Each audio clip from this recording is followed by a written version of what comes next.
Good morning, student. Today we will discuss about the cloning vector. Actually, cloning vector are the things.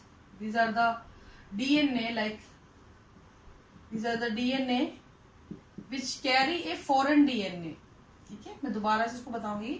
It carry a foreign DNA and can replicate itself in host organism. ठीक है, तो कहने का मतलब क्या है कि cloning vector जो होते हैं ये क्या होते हैं, ये कुछ ऐसे डीएनए मॉलिक्यूल होते हैं जो किसी और के डीएनए को, किसी और फॉरेन डीएनए मतलब किसी और ऑर्गेनिज्म का डीएनए, उसको अपने साथ कैरी करने की कैपेसिटी रखते हैं, प्लस उनके रेप्लिकेट भी करवा सकते हैं. उसको हम लोग बोलते हैं बेटा क्लोनिंग वेक्टर. ठीक है, now types of cloning vector. इसमें सबसे इंपॉर्टेंटली आता है बेटा प्लाज्मिड्स.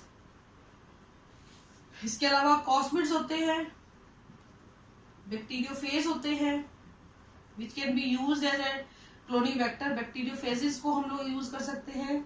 वायरसेस भी होते हैं और बैक और यैक. ठीक है, ये आप पहले भी पढ़ चुके होंगे. Back is bacterial artificial chromosome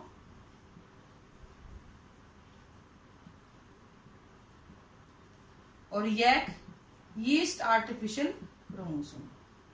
ठीक है, तो इस तरीके से ये आपके टाइप्स ऑफ क्लोनिंग वेक्टर हैं. इनमें से बेटा सबसे ज्यादा प्रोमिनेंटली जिनको हम लोग यूज करते हैं वो ये तीन है, प्लाज्मिड्स, बैक और यैक. इसका मतलब ये नहीं कि ये यूज नहीं हो रहे हैं, लेकिन ये तीन हो रहे हैं. इसके अलावा एक चीज और होती है बेटा शटल वेक्टर.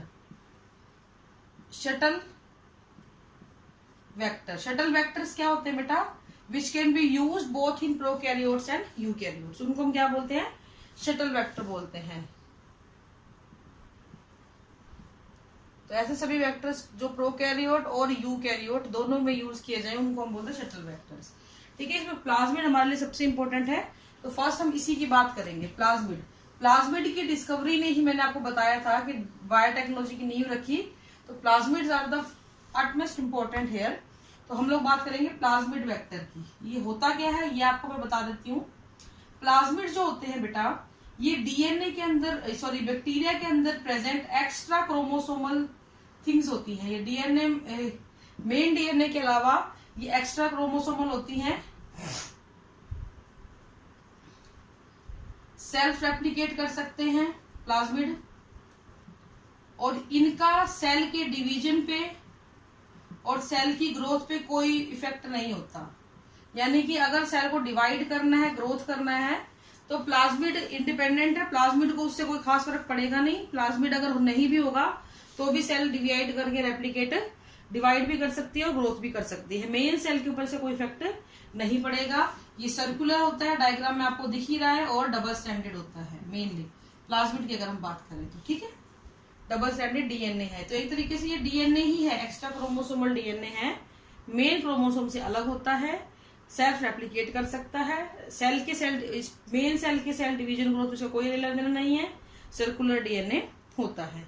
ठीक है, अगर उसके अक्रेंस की हम लोग बात करें तो ज्यादातर आपको ये बैक्टीरिया में मिलता है. इसके अलावा ईस्ट में भी इसकी प्रेजेंस देखी गई है. तो we can obtain the plasmid from bacteria and yeast as well. ठीक है, अगर हम लोग बात करें कि नेचुरली अकरिंग बैक्टीरिया, हमने क्या किया, ये जो नेचुरली प्लाज्मिड मिल रहे हैं इनको हमने बेटा मॉडिफाई करा दिया अपनी लैब्स के अंदर फॉर आर कन्वीनियंस. हमारे सुविधा के हिसाब से हमने इनको क्या कर दिया बेटा, मॉडिफाई करा दिया है. और मॉडिफाई करा के जो हमारे पास आया है प्लाज्मिड उसको हम बोलते हैं PBr322. It is most versatile, useful. ठीक है, it is most versatile, useful और easily manipulated vector. Easily manipulated vector है. ये सबसे ज्यादा यूज किया जाता है, सबसे ज्यादा हिट प्रोडक्ट है ये जब बनाए गए थे वेक्टर्स. तो ये आपका आर्टिफिशियल क्लोनिंग वेक्टर कहलाता है. तो इसको हम लोग PBr322 को क्या बोल देते हैं बेटा, ये पी बेटा छोटा आएगा यहाँ पे. ठीक है, ऐसे PBr322 is a example of artificial cloning vector. ठीक है, it is an good example of artificial cloning vector. और बहुत सारे एक्सपेरिमेंट में हम इसको यूज करते हैं. नाउ इसका थोड़ा सा हम डिस्क्रिप्शन पढ़ लेते हैं.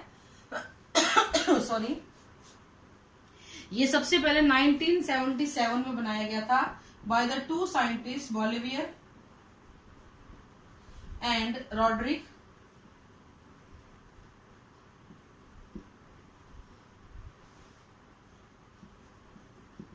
ठीक है, इनके द्वारा ये बनाया गया था। इस को हम लोग बहुत सारे जीन क्लोनिंग एक्सपेरिमेंट में यूज करते थे। जीन क्लोनिंग एक्सपेरिमेंट में इसको बहुत बड़े पैमाने पे यूज किया गया, क्योंकि इसके पास वो सभी साइट्स अवेलेबल थी, या इसके पास वो सभी सुविधाएं थी जो में एक आइडियल क्लोनिंग वेक्टर के अंदर चाहिए होती हैं। ठीक है, अगर इसके नोमेनक्लेचर की बात करें, इसका नामकरण कैसे रखा गया, क्योंकि ये आर्टिफिशियली बनाया गया था, इसको बनाने में किसी भी बैक्टीरिया का कोई खास पार्टिसिपेशन हमने नहीं लिया था, साइट्स को हमने बनाया है, तो इसलिए इसका जो नाम रखा गया वो इसके हिसाब से रखा गया कि P for plasmid, B for Bolivar और R फॉर रॉड्रिक। जिन साइंटिस्ट ने इसको खोजा, साइंटिस्ट ने इसको बनाया, सॉरी खोजा तो नहीं, साइंटिस्ट ने जिसको बनाया इसको, उनके दोनों के नाम थे 322, वो सीक्वेंस था जिसके ऊपर इसको अलग किया गया था। ठीक है, तो इस तरीके से इसको फॉर्म किया गया। Now we will discuss about the structure of this vector. इसकी डायग्राम बनाएंगे हम लोग। ठीक है,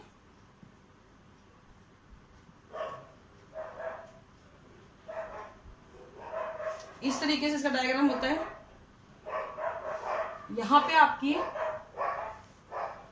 क्लोनिंग साइट्स है, ये आपका एम्पिसिलिन रेसिस्टेंट रीजन है, ये इसके सामने जस्ट आपका टेट्रासाइक्लिन रेसिस्टेंट रीजन होता है, ये पूरा PBr 322 का फिगर है। ये साइट होती है आपकी इको R1 के लिए,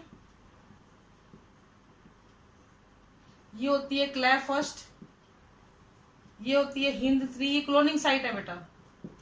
टेट्रासाइक्लिन रीजन में 2 क्लोनिंग साइट होती है, बाम फर्स्ट और साल1।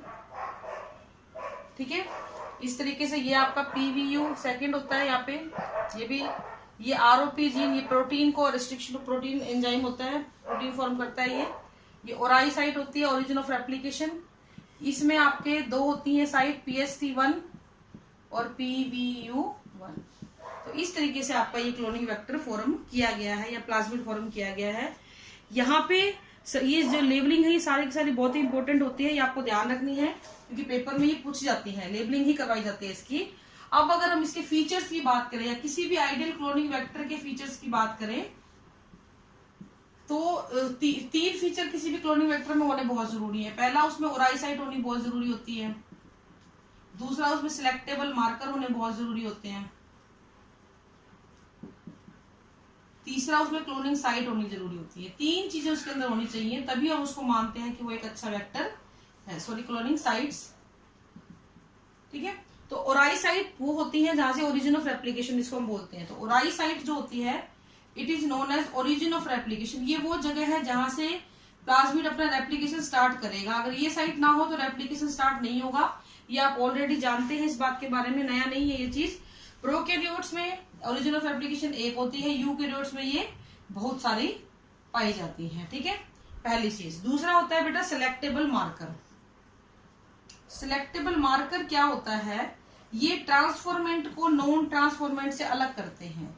दे सेपरेट ट्रांसफॉर्मेंट और रिकॉम्बिनेंट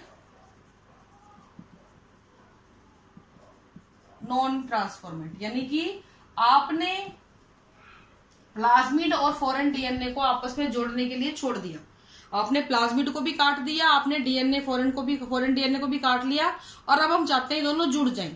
आपने बहुत सारे प्लाज्मिड्स को काट के और बहुत सारे डीएनए के फ्रेगमेंट्स को एक साथ छोड़ दिया, लेकिन ऐसा जरूरी नहीं है कि सारे ही जुड़ जाएं, कुछ जुड़ जाएंगे और कुछ नहीं जुड़ेंगे। तो जो जुड़ जाएंगे उनको हम बोलेंगे ट्रांसफॉर्मेंट, और जो नहीं जुड़ पाते हैं उनको हम बोलते हैं बेटा नॉन ट्रांसफॉर्मेंट। तो सिलेक्टेबल मार्कर इन ट्रांसफॉर्मेंट को इन नॉन ट्रांसफॉर्मेंट से अलग करने के लिए काम में आता है। यानी कि हम डीएनए को, जैसे ये है आपका, मैं बना के दिखा लू डायग्राम,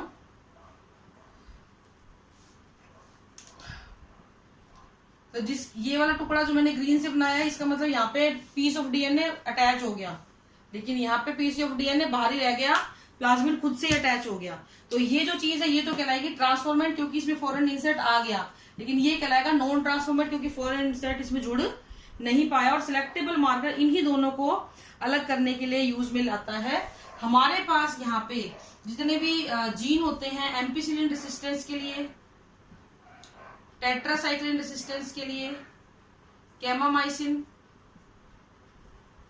ये सारे के सारे जो जीन है ये यूज किए जाते हैं एज ए सिलेक्टेबल मार्कर, यानी कि ये हेल्प करते हैं हमारे को ट्रांसफॉर्मेंट को नॉन ट्रांसफॉर्मेंट से अलग करने के लिए। ये कैसे करते हैं उसके बाद हम आगे करेंगे, फिलहाल के लिए इतना ही, ठीक है। अब आते हैं क्लोनिंग साइट्स। क्लोनिंग साइट का मतलब क्या होता है कि इसके पास रिकॉग्नाइजेशन साइट होनी चाहिए। आपने जिस प्रकार के भी ज्यादातर हम लोग इंट्रोडक्शन एंजाइम यूज कर रहे हैं ना, उन एंजाइम के हिसाब से यहाँ पे आपके पास साइट होनी चाहिए। ये जितनी भी लिखी हुई है ना बेटा, ये सारी की सारी क्या है, क्लोनिंग साइट है। फॉर एग्जाम्पल मैंने एक पीस ऑफ डीएनए को EcoR1 से काटा, तो इसको जुड़ने के लिए यहाँ पे जगह तो मिले, उसके लिए वो कहाँ आगे लगेगा, EcoR1 से आगे लग जाएगा, इस जगह पे आगे लग जाएगा, क्योंकि ये स्पेसिफिक साइट है उसकी cloning.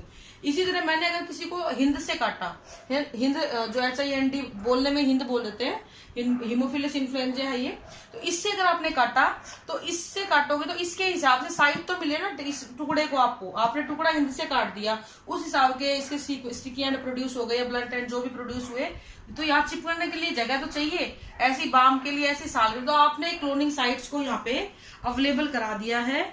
PUPST ampicillin resistant reason में मिलती है, बाम साल टेट्रासाइक्लिन रेसिस्टेंट रीजन के अंदर पाई जाती हैं। तो इस तरीके से आपको अलग अलग क्लोनिंग साइट्स मिल जाती हैं। ये सारी की सारी क्लोनिंग साइट क्या करती है, ये इसको बहुत ही स्पेसिफिक बना देती हैं कि जिस भी प्रकार का आप रिस्ट्रिक्शन एंजाइम यूज करोगे उसी प्रकार की आपको क्या मिल जाएंगी, साइट अवेलेबल होंगी। आपका डीएनए को इधर उधर घूमना नहीं पड़ेगा, वो जाके अपने साइट पे अटैच इजीली हो जाएगा, ठीक है बेटा।